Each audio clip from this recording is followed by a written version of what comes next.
Dans un communiqué publié par les ministères de l'Environnement, les entreprises et organisations non gouvernementales évoluant dans les activités génératrices de crédits carbone sont invitées à s'identifier du 10 janvier au 13 mars 2023.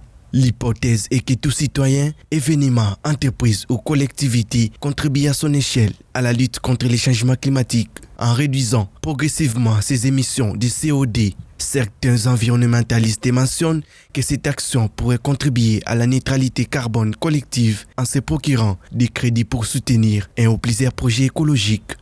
Madame la VPM, en faisant cette offre, elle sait de quoi elle a fait parce que c'est elle l'autorité politique du ministère de l'Environnement et du Développement durable.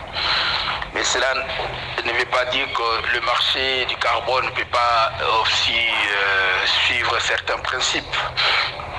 Et ces principes, on ne peut pas aller autre, sinon ça sera du pur escroquerie pour le pays. Puisque quand on parle du marché du carbone, ceci doit être appuyé sur un plan climat et une politique climat. En ce qui concerne le marché du carbone, d'abord il faut comprendre que le marché du carbone, c'est un système d'échange de droits d'émission, de gaz à effet de serre, des crédits carbone ou des quotas carbone. Et on peut même résumer cela comme étant une des options qui existe pour donner un prix au carbone.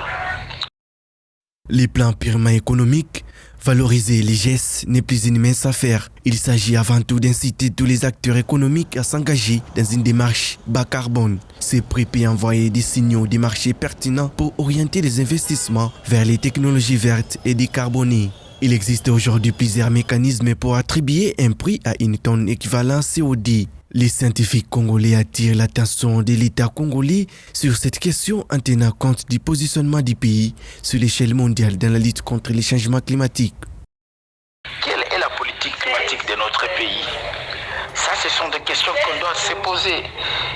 Ne nous parle pas. Nous ne savons pas si ce communiqué va se jouer sur les deux types de marchés, où nous avons le marché volontaire et le marché de conformité. Je vais demander qu'il y ait un travail de fond au sein du ministère de l'Environnement, que les experts se mettent ensemble pour discuter de la politique climat de la RDC avec ces stratégies, c'est-à-dire définir les stratégies qui vont ressortir une politique cohérente.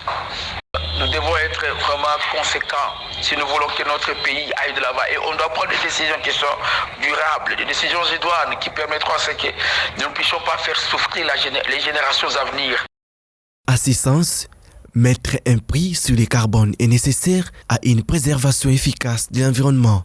Les crédits carbone sont une véritable monnaie de lutte contre les changements climatiques. La conversion CO2 en dollars américains permet d'inciter les entreprises à compenser leurs émissions par l'achat des crédits carbone. En somme, c'est une véritable incitation économique et volontaire.